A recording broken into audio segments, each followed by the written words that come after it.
What is so wonderful? Costs and personnel costs and have been fully utilized. Budget Defense. Minister of Women Affairs optimistic of inclusivity in 2025 activities. The person who is representing the people in the House of Reps should have a voice so that we can all give you what our people really critically need. Infrastructure deficit as the front burner as Joint Committee engages MDAs on budgetary allocations for the Information Ministry. We target to major preventable disease, foot and mouth disease and CBPP. Also on the news, wildlife conservation. USA reinforces 2025 Nigerian livestock vaccination in Bauchi. You're welcome to another hour of broadcast on the Nigerian Television Authority. I'm Lami Ali. The businessman, Musa Abubakar, is here for the latest from the business world, and Ayodeji Makinde will give us the sports update. Now, Musa, tell us, what's the interesting news on the business segment? Global economy to grow by 3.3% in 2025, says International Monetary Fund in its latest outlook. And I'm sure, Ayo, you have so much updates from the world of sports. Tell us just a bit of it. All right, there is a new match ball for the second stanza of the Nigeria Premier Football League. And Scotland and Manchester United legend Dennis Law is dead. All right, stay tuned for this and more. You can follow us on nta.ng/live and on other handles of the social media of the NTA as displayed on your screen. Now, the federal government has reaffirmed commitments to driving economic growth and transforming the nation's healthcare system as the Emeka Ofo Foundation announced a donation of $5 million to the Rotary Foundation to address maternal mortality in Nigeria. At a courtesy visit by the chairman of the trustees of the Rotary Foundation, Mark Daniel Maloney, at the presidential villa, Abuja, Vice President Kashim Shettima lauded the contributions of Rotary International and other stakeholders to Nigeria's development. State House correspondent Abdurrahman Jibrila has the details. How do you do, Your Excellency? I'm Mark Maloney, Chair of the Trustees. Chair of the Trustees, Rotary International, Mark Maloney, received by Vice President Kashim Shettima, affirming Nigeria's readiness for economic resurgence, seeking deeper involvement in combating environmental challenges such as desertification and deforestation through initiatives like the Great Green Wall, assuring government's continued investment in education to address Nigeria's youthful population, noting that education is the ultimate game changer, which offers the opportunity for even the most disadvantaged to rise and make an impact. Rotary is a globally recognized organization that doesn't need any introduction. We appreciate you, we value you, and be rest assured that we don't take your appreciation for granted. We'll continue that partnership. The President is fully committed to repositioning the Nigerian nation. It's not easy to change course.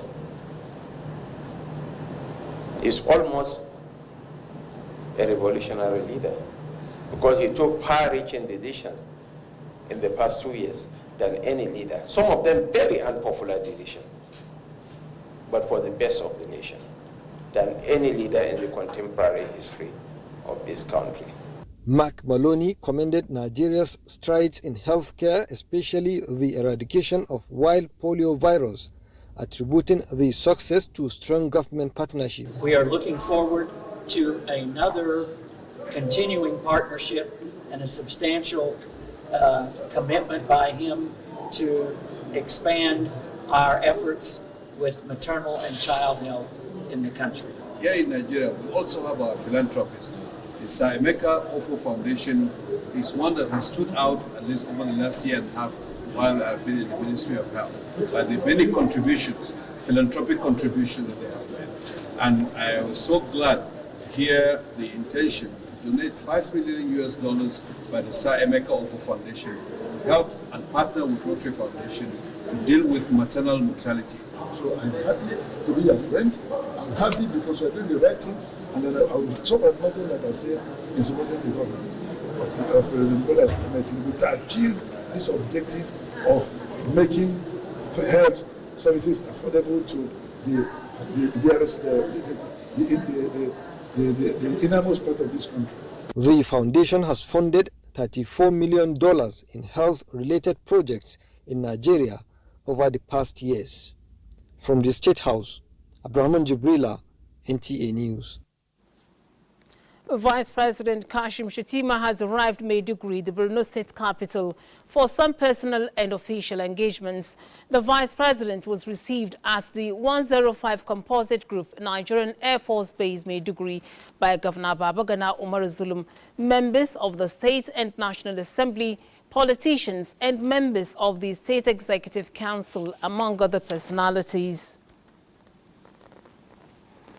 President Bola Tinubu expresses his appreciation for the Nigeria Governors Forum following the unanimous endorsement of the 4 tax reform bills currently under consideration by the National Assembly. President Tinubu, in a statement, lauds the governors for their bold leadership and commitment to fostering unity among leaders nationwide, transcending regional, ethnic, and political barriers to advance Nigeria's development. The statement also says Thursday's productive consultation between the Nigeria Governors Forum and the Presidential Committee on Fiscal Policy and Tax Reform is a commendable example of cooperation between the federal and state governments. The President extends special commendations to the chairman of the Governors Forum, Kwara State Governor Abdurrahman Abdurrazak, for successfully galvanizing support among his peers for these transformative tax bills to rejuvenate the national economy and enhance Nigeria's investments climate.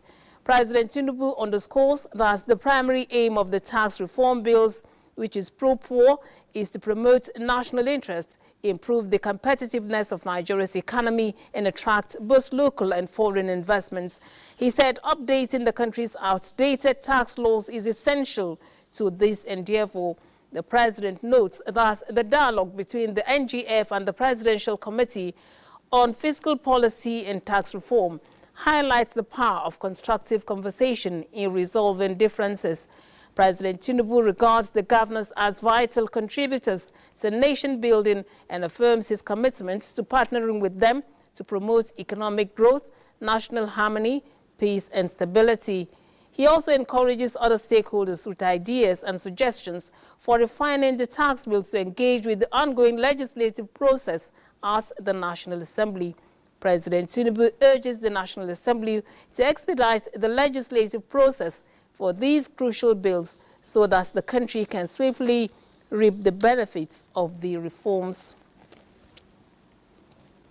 Now, the Minister of Women Affairs reassures that inclusivity will be enhanced in the ministry's activities in 2025 as she defends budget proposals as the National Assembly.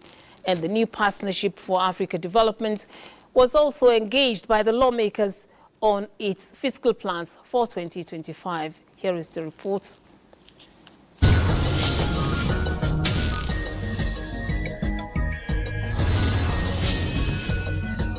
The Women Affairs Minister, Iman Suleiman, stated that success recorded through empowerment for women and persons living with disability will be consolidated in 2025. Full budgetary amounts were released for overhead costs and personnel costs and have been fully utilized. Only 18% of the 2024 capital budget has so far been released and implemented. We don't have a lot of things that women and children benefit from. I would like to see a robust budget. When we speak about Ministry of Women Affairs, that ministry must be seen to actually impact on Nigerian women. The Joint Committee on Diaspora and Non-Governmental Affairs lifted the spirit of management of NIDCAM when it pledged to upscale the Commission's budget size. We call on Mr. President to pay particular attention to the diaspora community. Some of them are itching to come here and become part of the political process. They want to vote. Remittances alone in the last 5 years has been over $90 billion. This December, of course, you all know, over less than $60 billion. Opinion was unanimous between the National Assembly and AUDA NEPAD that more resources should be channeled to the agency for enhanced performance. AUDA NEPAD is the national focal institution for the African Union's development. The task is aligning Nigeria's development priorities with the broader objectives of Agenda 2063. As partners in progress, the two committees will always be happy to go the extra mile in assisting AUDA NEPAD, and we are confident of AUDA NEPAD assisting us in this regard by providing all the documents and information that will make our duties seamless and effortless. Elsewhere, the Joint Committee on Agricultural Production seeks adequate funding for research institutes to achieve food security. There are concerns with the soaring prices of food and agro-produce across the country, and both the availability and availability of the food are no longer within the reach of the ordinary Nigerians. The Northeast Development Commission, during the budget defense appearance before the Joint Committee, says funds are being judiciously utilized to bridge development gap in the region. Last year, we have a total appropriation of 126.936 billion.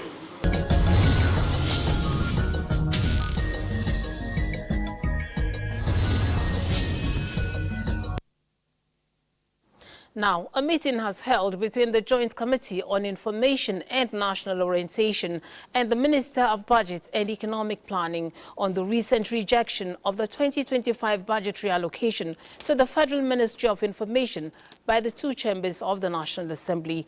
Correspondent Muhammad Rabiu Ali reports that after deliberations, the meeting continued in an executive session where the National Assembly and Budget Office agree to review the Ministry of Information and National Orientation's 2025 budget. Here is the report. After hours of discussion over grossly inadequate budgetary allocation for the Federal Ministry of Information and National Orientation, the Joint Committee made case for Federal Radio Corporation and the NTA as public broadcasters and image makers that require special attention. Do you know that more than 50% of Radio Nigeria stations are shut down? There are no more transmitting. It's either there is no power supply and they do not have generators to power these offices. The person who is representing the people in the House of Reps should have a voice so that we can all give you what our people really critically need and you put it inside the budget. Not to sit down here, DG, and decide what will happen because there is money. I think the whole orientation of budgeting, DG budget needs to change. I come from the same senatorial zone. And in specific, the same local government with the Minister of Information. The NTA office in Bida is not functioning. The FRCN in Bida, we are supporting it on our own.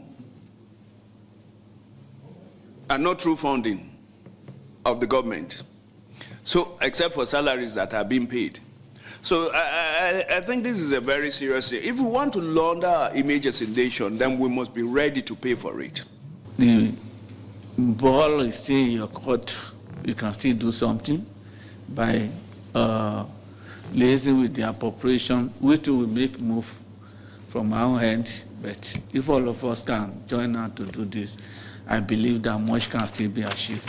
The Joint Committee members thereafter listened to the representatives of the Minister and Budget Office calling for urgent action to address the envelope system. The funding of MDAs across the Federation and NDAs also including the Federal Ministry of Information and National Orientation at present through our envelope budgeting system, and the size of the envelope that has been given to the MDAs is actually determined by the priorities and available resources available. And in this same method, the MDAs, each MDA is expected to allocate resources to take care of all their program projects and within the limit of their envelope ceiling. As much as I do not like the envelope system, And I hope we will be able to change it together, because I have seen what it does. But that is why whatever it generates, we take back to Mr. President and the Federal Executive Council to moderate. An executive session was held, after which the National Assembly and Budget Office agreed to review the budgetary allocation and further continued with a tripartite meeting to have a smooth envelope system for the Ministry of Information. From the National Assembly, Muhammad Rabiu Ali, NTA News. The Inspector General of Police, Kayode Gbetagun, has clarified that the budget presentation of the Nigeria Police Force as the 2025 budget defense session was a summary of the same figures already contained in the proposed budget for the force. The IGP made the clarification while reacting to the confusion that unfolded during the budget defense session. He emphasizes that persistent challenges facing the police force in fulfilling its constitutional mandate still prevails. He also notes that inadequate financing, restrictive envelope budgetary system, and delays in the release of allocations continue to hinder the effective operation of the force. Nothing is different. Maybe because it is a summary, the language of presentation can be different. The delay in fund releases and sometimes incomplete releases of funds appropriated to the police. Last year, we fought to take police out of the envelope budgetary system. We couldn't achieve that, but thanks to Mr. President, who came to our aid in the course of running the year. Otherwise, we won't have been able to achieve all the things that you see us achieving in 2024. Gbetagun also highlights the critical need for a more flexible and timely funding mechanism to enable the police address pressing security concerns across the nation, noting that while the force strives to maintain law and order, financial limitations remain a significant setback in achieving optimal performance. You're watching News at 9 on the network service of the Nigerian Television Authority. We take a break to bring you some messages. Do stay tuned. The Ministry of Works has taken bold steps to up the game of its engineers and project supervisors with a two-day retreat in Abuja. This is to speed up the phase of delivering top-notch road infrastructure under the presidential agenda on road infrastructure developments. Abdullahi Mohammed reports. With more than 2,000 inherited projects in its kitty and 300 more initiated by the Renewed Hope movement, quality and timely delivery no doubt require intelligent supervision. We cannot continue with old method and expect to have improvement on our road infrastructure. And the ministry leaves nothing to chances. Its controllers, engineers and project supervisors across the country are back in the class. With a professional engineer on the driver's seat and the best hands in the industry, the talking heads, the result a combination of commitment and passion for delivery. Let us place the nation ahead of each and every of our interests. And use your support and cooperation. Our President, President Bola Ahmed Tinubu, will surely succeed on his renewed hope agenda, which is to put smile on the faces of Nigerians. And before the goodbyes, the minister directed that speed bumps must be removed from federal roads across the country. The National Assembly had directed that these bombs should be dismantled. But even on our own, we've seen the menace of these bombs. So what we have done is that dismantle the bombs, apply to controllers, and for the locations, and then we get through the PAM secretary and to me, and we approve, acceptable locations for these bombs. The engineers and project supervisors are expected to leave here with a new mindset to project execution, and that translates to prompt delivery of the dividends of the Renewed Hope agenda on road infrastructure. Abdullah Mohammed, NTA News. Work has reached advanced stage as the ongoing rehabilitation of minor waterworks in Bida, Niger State with the supply of 5 MVA power transformers and other accessories expected to energize the treatment plant for maximum efficiency. The intervention by the National Hydroelectric Power Producing Areas Development Commission is aimed at boosting water supply as the water treatment plant that have stayed for more than 4 decades is part of its corporate social responsibility to the people of the area. Fatima Usman reports. To fulfill one of its mandates of enhancing development for people affected by the activities of hydroelectric dams, the National Hydroelectric Power Producing Area Development Commission is rehabilitating and upgrading the Bidamana water works abandoned since 2016. The ongoing water rehabilitation project is now at 90% completion, with 26 of the 28 items needed provided to resuscitate the treatment water plant for efficient water supply to Bida and its environs. And Hyperdeck has so far replaced all poles, supplied aluminium conductors, cross arms, tie straps, port insulators, spindles, and acquired 5 MVA power transformers with 400 amps RMU, as well as upgraded the 11 kVA line to 33 kVA high tension line. What we really want to achieve is to be able to see how the treatment plant can be powered so that the community will be able to have access to a portable, treated quality water. The treatment plant has a capacity of treating 5,000 cubic liters of water per hour. And some confirmatory tests were carried out.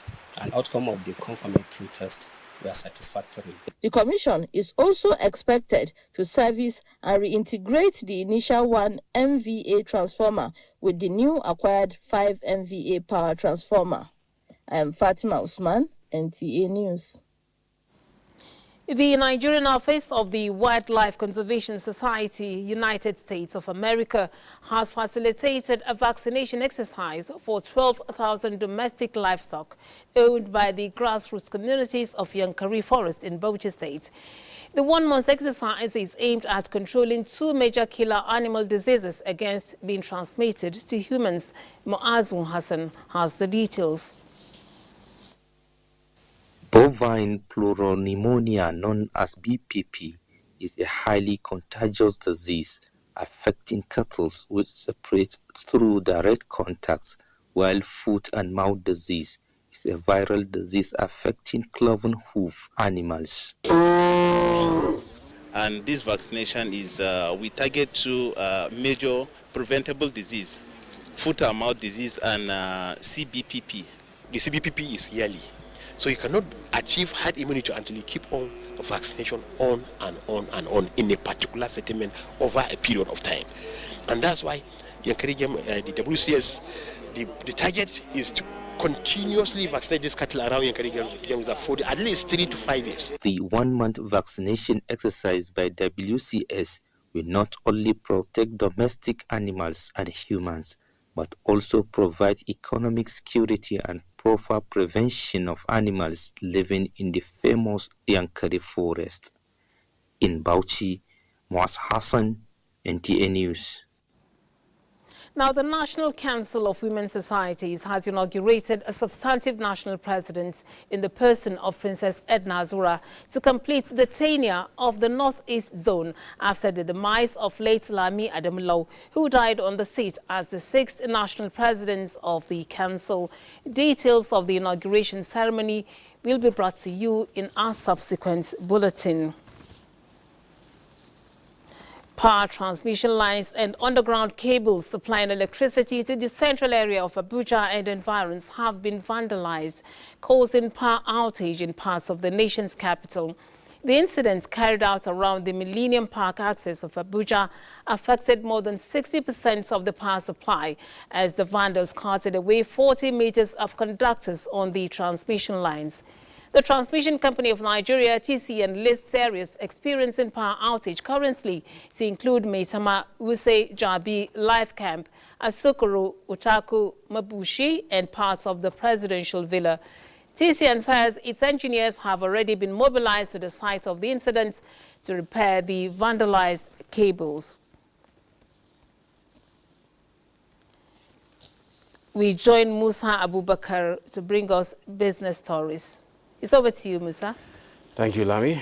Let's begin with revenue allocation. The Federation Account Allocation Committee, FAC, has distributed 1.424 trillion naira to the three tiers of government for December 2024 from a gross revenue of 2.310 trillion naira, comprising gross statutory revenue, VAT, MLTL, and exchange difference. Federal government got 451.193 billion naira, states 498.4 billion naira, while local governments 361.7 billion naira. All producing states got, that's the 13% derivation fund, 113.477 billion naira. Additionally, 84.780 billion naira was allocated for collection cost and 801.1 billion naira for transfers, intervention and refunds. Gross VAT revenue for December rose to 649.561 billion naira, a 20.588 billion naira increase compared to November's distribution.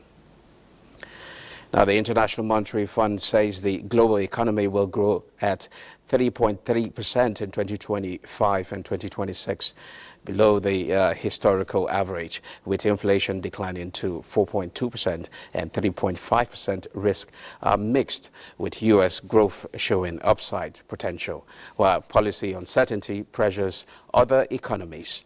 Nigerian economy is set to grow at 3.2% in 2025, while sub-Saharan Africa's growth at 4.2% in 2025, driven by gradual recovery and economic reforms. The IMF urges countries to pursue economic diversification, structural reforms, and poverty reduction, with international support deemed vital for sustainable growth.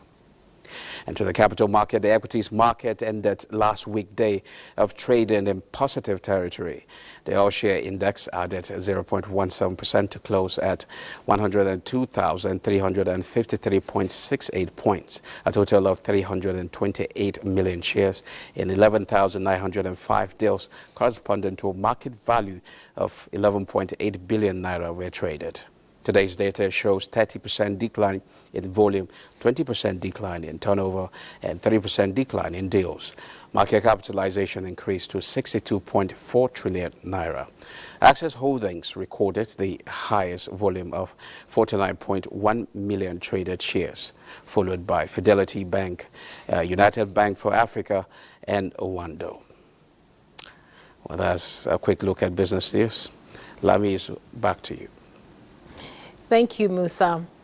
The Petroleum Industry Stakeholders Forum is important for critical stakeholders in the oil and gas to review the status of the industry, formulate policies, galvanize industry support, and resolve emerging concerns. Minister of State Petroleum Resources Heineken Lepobiri said the forum will aid speedy resolution of issues by the policy-making and regulatory bodies, thereby helping to mitigate disputes and deepen cooperation among stakeholders. Lydia Sampson reports. Convened by the Minister of State for Petroleum Resources, industry players say the forum, which held behind closed doors, will consolidate ongoing efforts to drive business growth and stimulate much-needed investment in the sector. The real issue is to bring, a forum, to create a forum where the leadership of the oil industry will be together to discuss issues affecting the oil industry. Just like you have the Bankers Committee, you have, the Capital Market Committee that sits from time to time to address issues concerning those sectors. That's essentially, the only issue, The industry players are on the same page with the minister that the forum is chronicling a new approach to the sector. The key takeaway is a great first start, and I hope, and I'm almost sure, that we will continue this to truly make this whole industry, the whole industry from upstream, midstream and downstream, to great benefit of Nigerians. We are independent petroleum marketers, and shortchanging anybody is not part of our policy. We normally sell 1 liter as 1 liter. We don't shortchange anybody. Remember that we are indigenous Nigerians marketers, and we help our brothers. The forum, which attracted captains of industry across the country, is expected to hold regularly as scheduled by the key players. In Abuja, Lydia Samson, NTA News. And the news continues in Lagos with Jennifer taking the lead. Hello, Jenny. Lami.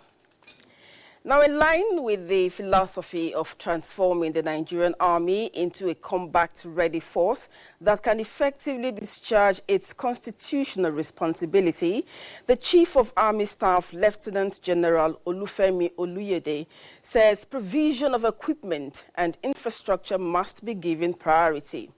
Bolaji Akim reports that the Army Chief, who was represented, made the statement at the handing over of a newly constructed soldiers' transit accommodation at the Nigerian Army Ordnance Corps, Lagos.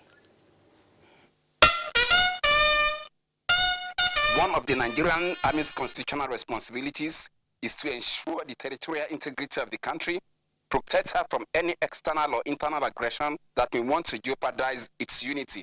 To achieve this, the Chief of Army Staff is not only seen to the provision of the needed equipment, but also to the welfare of the officers and soldiers. One of such is the provision of already furnished soldiers' transit accommodation at the headquarters of the Nigerian Army Ordnance Corps in Lagos. Our commitment to modernization is unwavering, and we will continue to invest in Nigerian Army's infrastructure, human resources, and technology to equip the Nigerian Army with a force that is not only capable of defending Nigeria's territorial integrity, but also prepared to meet the dynamic security challenges of the 21st century. This move, apart from solving officers' accommodations challenges, will also reduce wasted man hours due to traffic, especially in cities like Lagos. This daily affair, throughout the working days of the week, places a lot of stress on them, which no doubt adversely affected their productivity. It is our belief that such accommodation is a source of motivation and higher productivity for our soldiers. The Chief of Army Staff re-emphasized his avowed determination to ensure that the Nigerian Army remains a well-equipped, competent, and motivationally effective force. In Lagos, Bolaji Akim, NTA News. And to aviation, Ministry of Aviation and Aerospace Development is collaborating with Federal Airport Authority of Nigeria, FAN, to rehabilitate and improve on its technical facilities across the country.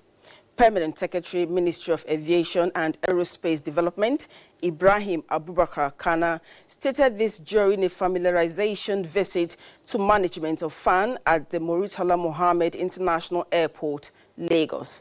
Diana Ajali reports. The Murtala Mohammed International Airport, Lagos, is one place that accommodates thousands of passengers from different parts of the world on a daily basis. And as such, the Ministry of Aviation and Aerospace Development is ensuring that the airport becomes one of the best in all ramifications. This visit by the Permanent Secretary, Ministry of Aviation and Aerospace Development, Ibrahim Abubakar Kana, is to ascertain the level of progress made so far and areas of intervention needed to ensure the airport maintains standard at all times. The PAMSEC, after the tour, expressed satisfaction at what is currently on ground.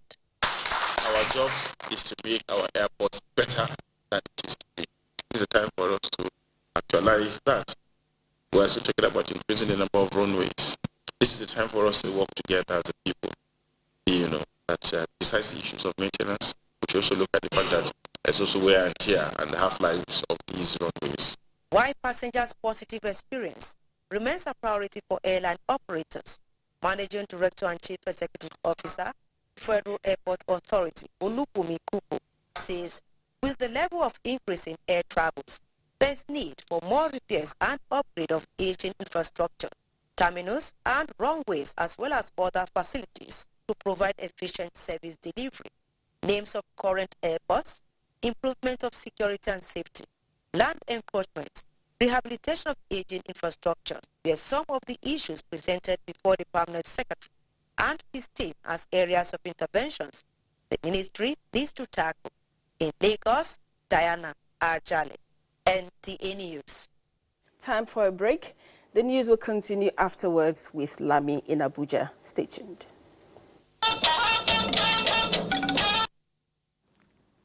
Thank you for staying. The National Directorate of Employment, NTA, is fulfilling its mandate of creating livelihood opportunities for Nigerians as it moves to construct lock-up shops across the country to help grow businesses. Zenre Dingbum compiled reports from some benefiting states on the foundation-laying ceremonies. Kayode Oladoshun in Osun State reports that at the groundbreaking ceremony for Southwest Region held in Ila, Pioneer National Chairman of the All Progressives Congress, Chief B.C. Akonde, commended the worthy initiative of the Director General of NDE, Silas Agara, which he says will curb rural-urban migration in the country. I'm happy it's happening, and I will be happy when it happens all over the country. And it's going to,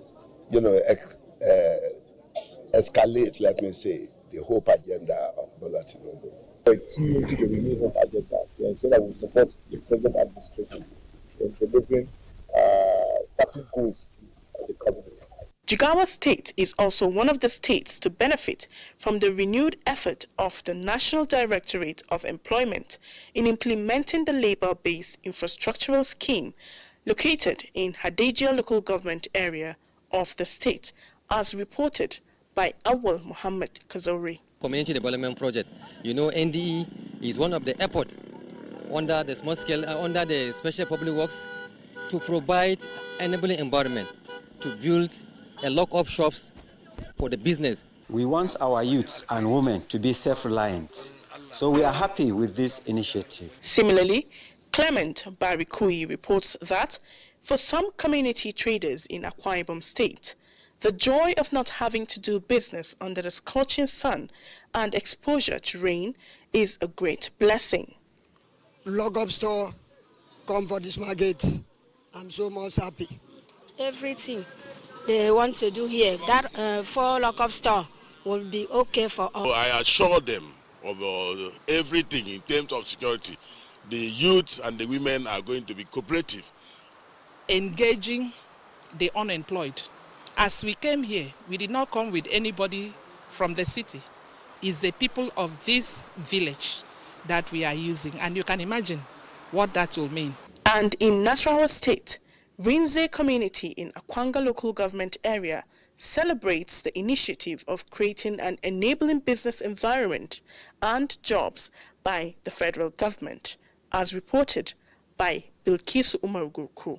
By the establishment of these lock-up shops, people will be able to go into some businesses using it and become self-employed. We wish to appreciate this effort and also call upon the beneficiaries to take advantage so as more will come. Zenre Dingbum, NTA News.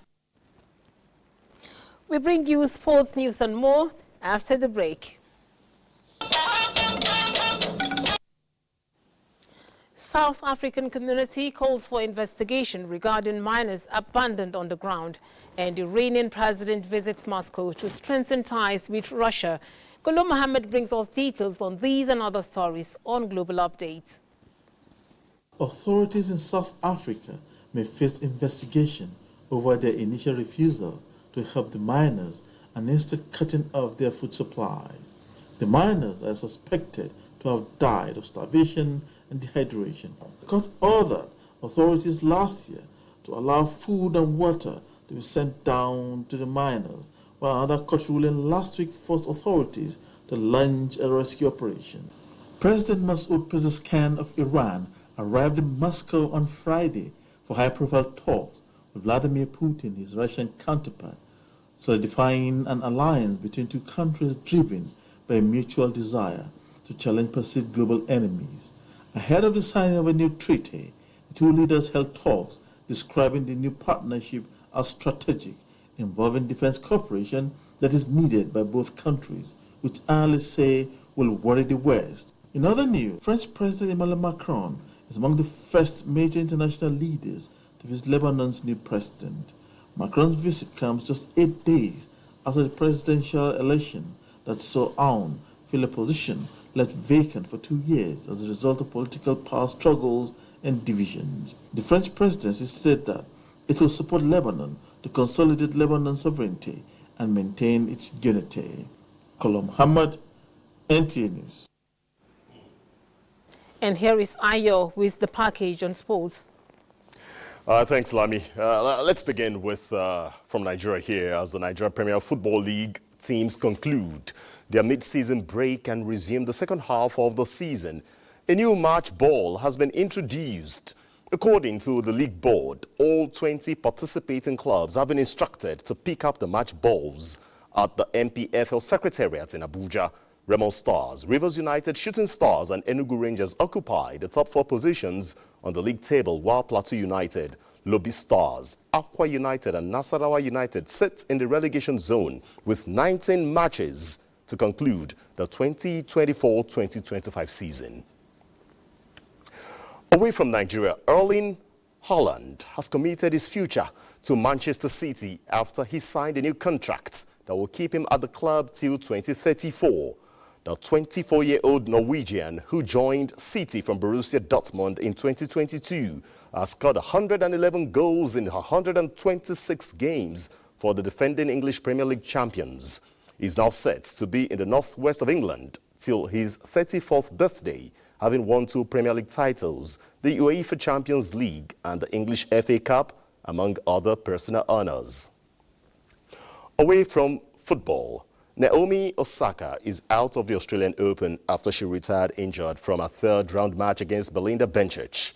The two-time winner of tennis' first Grand Slam of the year was playing the third round of a Grand Slam for the first time since returning from maternity leave last year.